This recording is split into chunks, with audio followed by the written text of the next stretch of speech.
Aujourd'hui encore, la plupart des gens considèrent qu'une bibliothèque ne saurait être tenue pour responsable de son contenu. Mais ce principe doit-il s'appliquer à tous les sites abritant de l'information? Les géants de la Silicon Valley ont repris récemment les arguments du British Museum. Ce ne sont pas des éditeurs, mais de simples plateformes, et on ne peut exiger d'elles qu'elles vérifient le contenu de leur site. Ces entreprises ont leur part de responsabilité.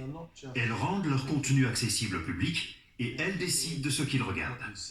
On regarde du contenu qu'elles ont sélectionné pour nous parce qu'elles pensent que c'est celui qui nous intéresse le plus. Oui, rien à voir avec une bibliothèque. Non, le système a été conçu pour faire gagner de l'argent aux plateformes grâce à la publicité. La technologie qui sert à vous orienter vers les baskets de vos rêves peut servir à vous orienter vers des discours haineux, des contenus de désinformation, etc. Il faut responsabiliser ces entreprises. Elles peuvent faire davantage pour empêcher ça. Tellement de gens passent le plus clair de leur temps en ligne et tellement de mensonges circulent sur le web que j'en viens à penser que les fake news pourraient représenter une véritable menace. Plus ces plateformes diffusent des propos haineux, plus les gens sont attirés et plus elles gagnent de l'argent.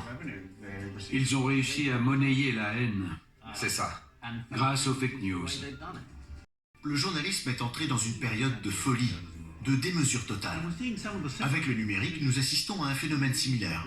La possibilité d'une diffusion mondiale et immédiate qu'offre cette technologie donne lieu à toutes sortes de distorsions et d'abus. Il va falloir lutter contre une tendance que nous avons tous et qui s'est manifestée et se manifeste encore trop souvent. Il faut qu'on arrête de croire ce qu'on nous raconte juste parce qu'on veut y croire. Je ne suis pas en train de dire « ne croyez plus à rien ». Les vendeurs de fake news n'attendent que ça, que tout le monde se fiche désormais de savoir où est la vérité. Mais les faits objectifs, ça existe. Un événement s'est produit ou ne s'est pas produit. Tout n'est pas qu'une question d'opinion. Je ne demande pas au public d'être plus cynique, je lui demande d'être plus sceptique, de s'interroger sur les nouveaux réseaux sociaux comme il s'interroge sur les vieux médias traditionnels.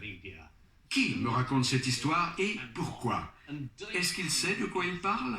Bref, soyez très critique vis-à-vis des gens en qui vous avez confiance.